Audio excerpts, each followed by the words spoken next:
Kwangu imekuwa furaha kubwa sana kufanya kazi na Baba Chesko, na kwa kweli ana utii wa ajabu. Father Chesko hajawahi kuniambia hiyo sifanyi.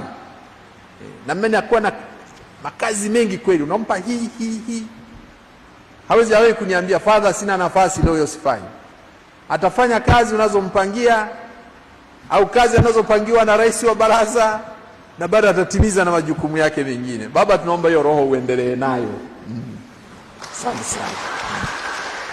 Kwa kweli hakunipa ugumu wa kufanya kazi, na tumefanya kazi vizuri sana, na nimefarijika sana kuwa na mtu ambaye anakuwezesha kutimiza majukumu yako vizuri.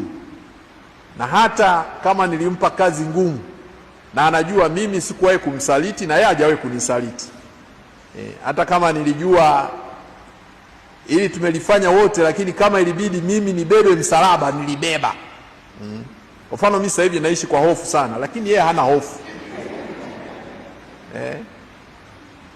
Mimi naishi kwa hofu, natafutwa, sijui ni uwawe, sijui tu gani. Lakini Father yeye ana amani kabisa. Namtuma, bwana, hebu nenda mjini bwana, unajua mimi niko natafutwa bwana, hebu nenda nisije ngatekwa. Pole sana kijana, ndio maana ulifukuzwa hapa. Tulihisi wewe ni wale wasiojulikana. Sababu alishafika hapa kuniua, lakini baba hakuwa na wasiwasi, aliendelea na kazi. Kwa sababu tuna namna yetu ya kufanya kazi. Kwa hivi Baba Padri, nakushukuru sana kunisaidia licha ya magumu niliyokuwa nayo, lakini hukukata tamaa, hukuogopa kufanya kazi zangu. Hivi juzi alienda kumzika Mama Jenista, mimi niliruhusiwa kwenda, lakini nikashauriwa na watu usiende. Basi nikaache, nikamwambia Father nenda. Sasa nikamwambia jana, kwani huyu hawezi kudhuriwa? Sema yeye atajua mwenyewe, yeye hawezi kudhuriwa. Basi Baba Padri, nakushukuru sana.